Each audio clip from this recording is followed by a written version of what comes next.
guys, Randall here, Bragging Rights Precision Reloading. Today we're going to talk about the priming system not working correctly and how to fix it on your Hornady lock and load AP press. I know there's a lot of tips and tricks out there. A lot of them are several part videos. I'm going to try to do one video and cover everything that I can and hopefully not bore you in the process. On mine today, we're having a few issues. I noticed that the wheel that rides on the guide wire has a bad spot there where it wants to lock up. And when I pull this thing apart, I'm going to show you why it's like that. Among other things, the slides are a little bit yet to be desired when they come from the factory. It's actually a good system. Does need a few tweaks. As far as working, got it set up, it's timed, but it could use a little bit of help to take the stress off. I already have the updated bracket with the slot in it. But the other problem with these are when your spring on the bottom of your press here, when it goes bad or gets a little weak over time, that primer shuttle will catch if it's just the least little bit hung up. And once that happens, now guess what? You're jammed.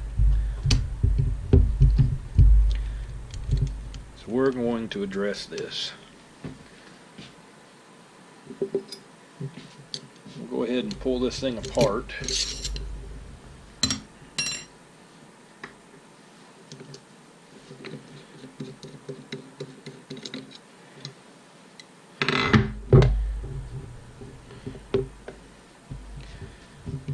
Again,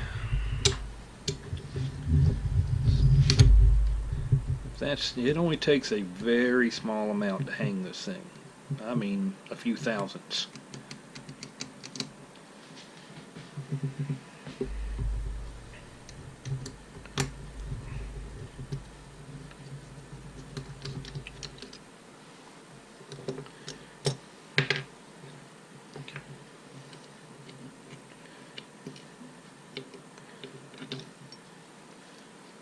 Now, here's part of the issue. Hopefully you can see this angle.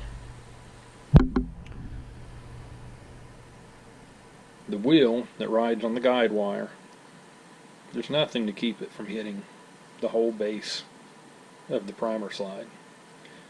So it hangs up. Not the greatest of designs. On one here that I've already been working on, you can actually see where it had been riding on this one. Now, what I figured out to correct this and get it working properly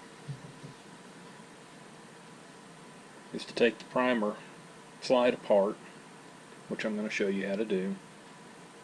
You're going to want to take some meat off of it, so that way, once that's apart or back together, you can see the gap between there, and it spins nice and free. Alright, with that said, I'm going to go ahead and finish pulling this thing apart.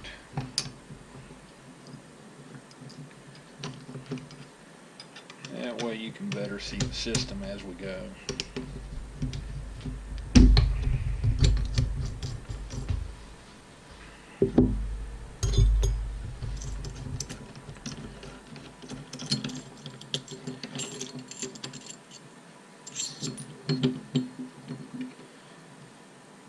Now we're going to address another issue that I see on a lot of people's presses. Everybody has their ideas about what type of lube that they want to use on the bottom of their shell plate. As you can tell, all I have is enough to go on the detents. You can see my ring. The rest of it, you just need a very, very thin coat of grease. What I like to use is dielectric tune-up grease. Not sure how well you can see that, it's pretty wore out. But it takes very little. All that's required is a little dab on that detent ball, because this stuff is very thick and a little bit goes a long ways. Then you can take just a small amount, I mean small, and put it on the grooves. It just doesn't take much, guys. You do not have to over grease this. There is no actual positive to help out. The problem is, if you put too much grease and you get it in between here, guess what? It slices off and goes right into the priming system. You can see mine stays clean.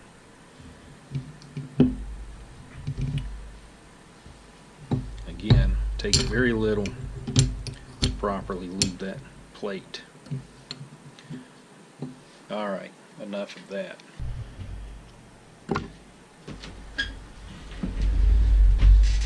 Doesn't take a lot to do this, few tools. You're going to need your, obviously your Allen wrenches for your cap screws and your bolt that holds your plate in. If you have the Hornady wrench, it's great. Definitely helps to properly tighten your bottom plate up. If you don't have it, you can just use an Allen wrench and put it in the primer hole for your decapping area, and it'll lock it in place. It'll work just fine. Pair of vice grips, 7/16 wrench, hammer. Definitely will need some type of a Dremel, and some 220 paper. You can go smoother on the final if you want. I haven't had any problems out of doing these with the 220. If you go too fine, it takes forever to cut it. A few cotton swabs, some wrapped up paper on one of them. I mean, it doesn't really take much. Anyway, let's get back to business here. Now here is the shuttle that I took out, or the primer slide. As you can see, it gets to one spot there. There it goes. It just doesn't want to spin. Alright. These are just lightly glued in. It doesn't take a whole lot to get them out. Take that and just keep twisting. And finally, we have it out. That one had a little more glue than usual. Alright.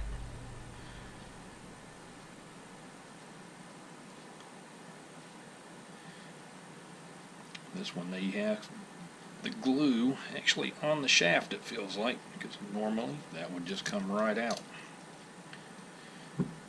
So this one's in a little worse shape than most. Yep, absolutely. There you go. You got the glue right on it. So that was part of the problem right there. Now, easy way to cure that. Green Scotch Brite pad on a Dremel.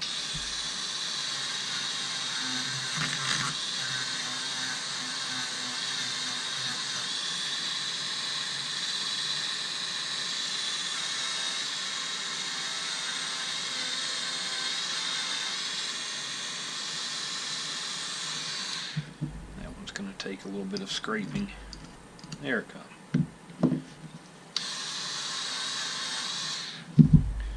Alright, so already, look at there, got that thing spinning good. So this one had a combination problem between the factory glue that got in it and just the fact of how it rides together on there. Alright, so as you can tell, let me get the glue off of there. That's just completely flat, and that's all that it rides on. So here's one that I've already taken apart, fixed. All you need to do to put it back together, blue Loctite. Do not make the mistake that the factory made and get the glue or the Loctite, so much of it, it takes very little, that it gets inside where the wheel rolls in there. That way you don't lock it up like mine was. Now another issue that we addressed in the beginning is the fact that this part right here for the front of the shuttle, we found the original, it needs to be beveled. Because what that does is that's what is catching on this part, and that's what pushes your primer up. So this is what you feel when it catches, is those two locking up. So you can take your Dremel, take a tapered cutter or rock. You want to take the front of that out.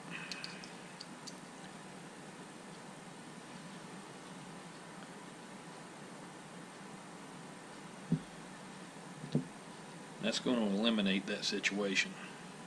It has to be pretty high up to be able to grab that at that point. Another thing you need to do is the casting on these isn't always the greatest. They have nibs, they have sharp edges. So what I do is I take my little roller drum, same one that you're going to use to cut this down. Because you're going to want to cut that just shy of the hole. That way you have just enough for it to ride in.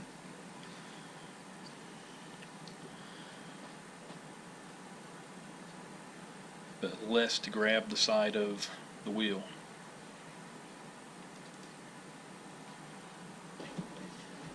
Let's see if I can get a good angle on this. A little hard in the lighting. There we go. You can see the gap between it now. And it spins very freely.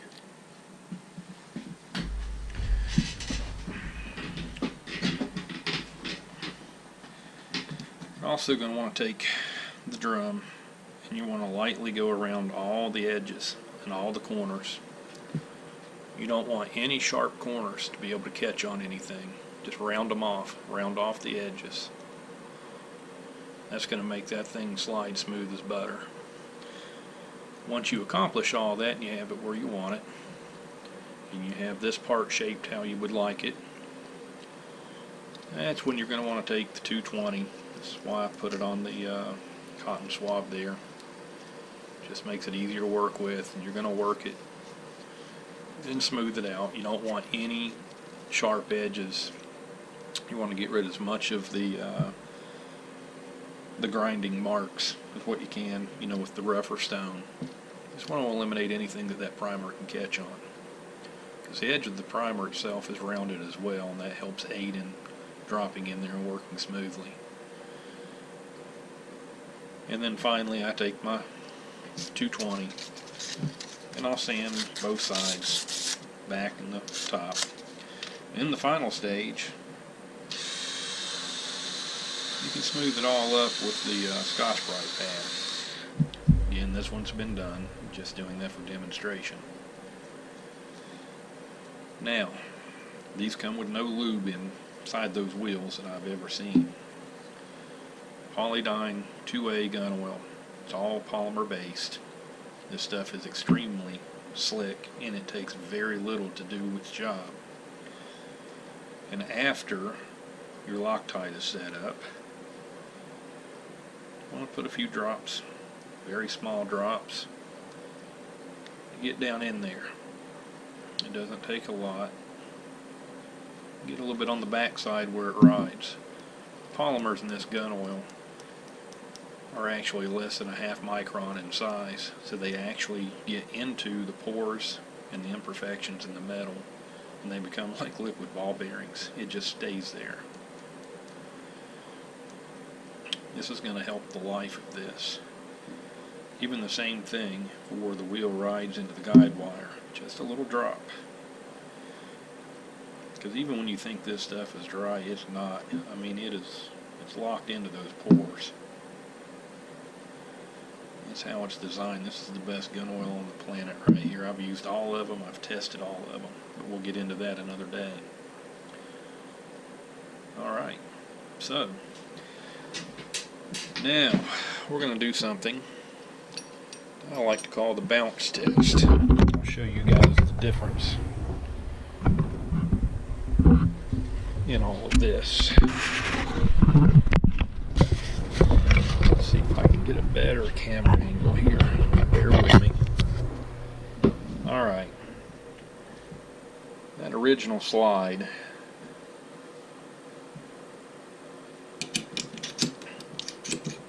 is yet to be desired. You can feel the grit. You can see it catching. A little bit. That's all it takes. I mean, that's a small amount of lip on there. I'm going to address that as well. What I call the bounce test is, I'll take this and try to see if it'll bounce off of there. And as you can tell, it doesn't. Now, with the one that I've modified, again, your two-way gun oil. Very small amount, because this is one of these deals you don't want it to stay on there and cake, because you don't want it getting on your primers.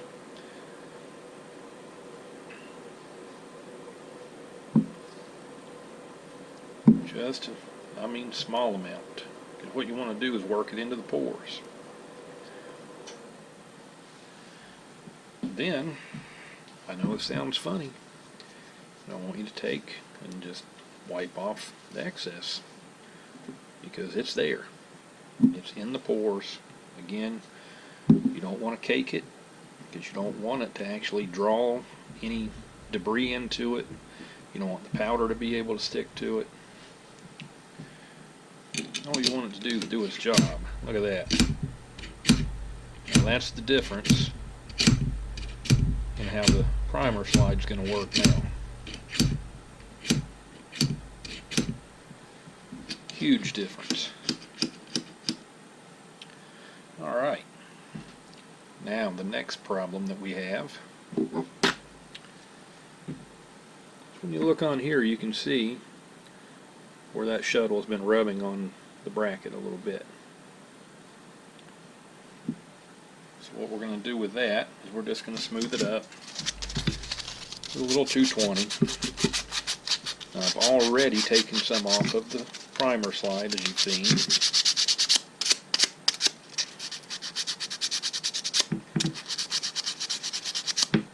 Most of it's already off the primer slide as far as taking a little bit of the meat off of it.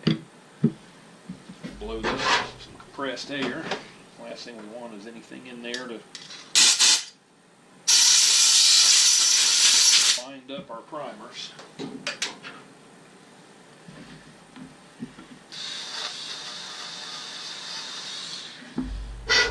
Now, again, just a very, very small amount of the two-way gun oil.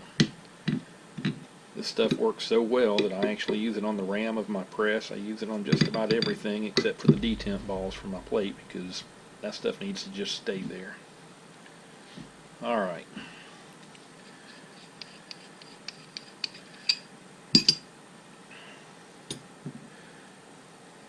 Let's hook up our spring.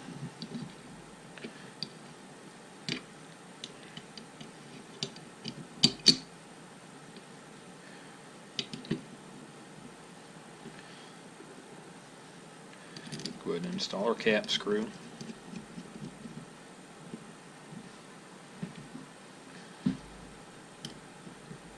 Tighten it down slightly. You can actually hear the difference in it. I mean, it slides literally like butter. Now, if you push down a little bit and you get a few thousandths on there, in fact, I would say that's probably about 20 thousandths at least. And guess what? You're not locking up either direction. All this is going to take tension off of the guide wire. Again, we're going to take the 2A even to the guide wire, and also help keep this thing from rusting. This stuff is excellent for corrosion resistance.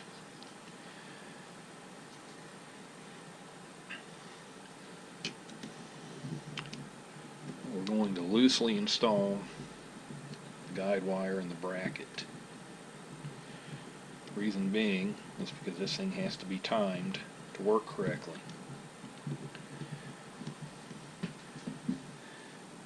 Now, you're not going to be able to see it in this part of the video, but you will be able to see it in another part that I'm going to edit in that I've already done of how to time this thing properly.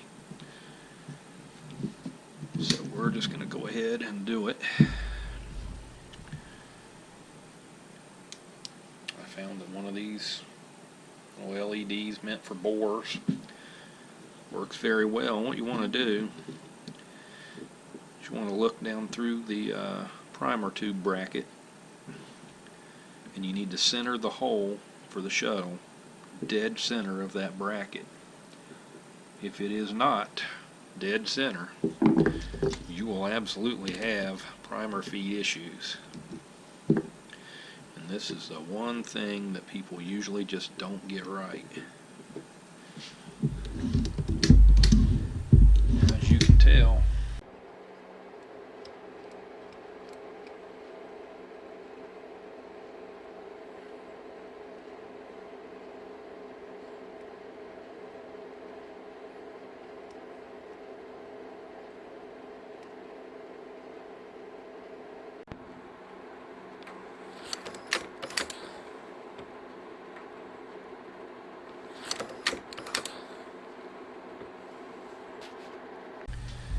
with all this done, there is hardly any tension hits this guide wire on the way up and down.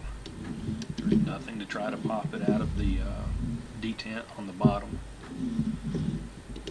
It's just literally smooth as butter. Now, one more thing to do and look at here. This is what pushes your primer up. From the factory, they're a little yet to be desired on the bevel.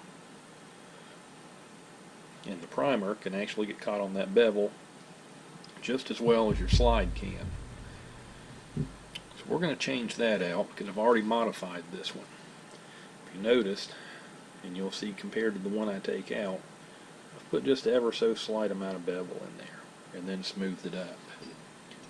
This is where you need your 7/16 inch wrench. Okay. You can see that one's a lot sharper on the edges. Simple things like that can create some big issues. So now we'll install the one that I've modified.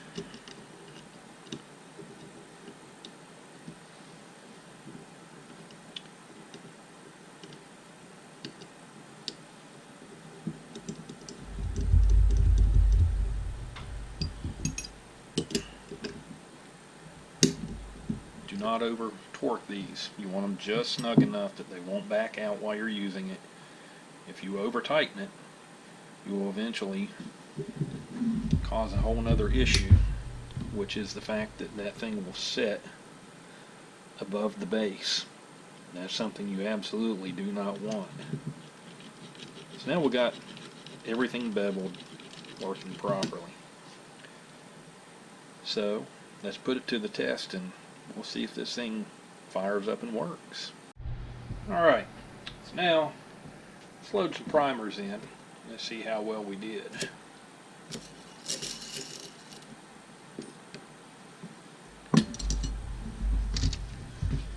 Alright.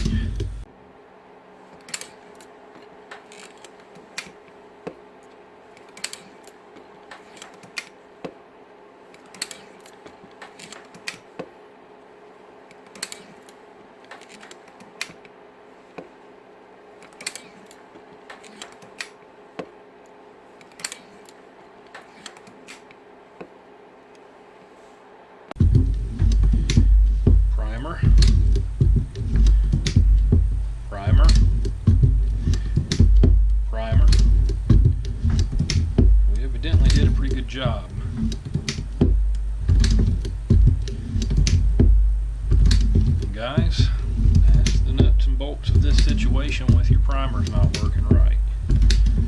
I believe that if you do these mods, which actually aren't that hard, I think that you're going to have a big surprise in how much better that your press runs. The primer system on the AP press, after you fix these little issues, actually runs pretty doggone smooth. Alright guys, bragging rights, precision reloading. Hope you have a blessed day.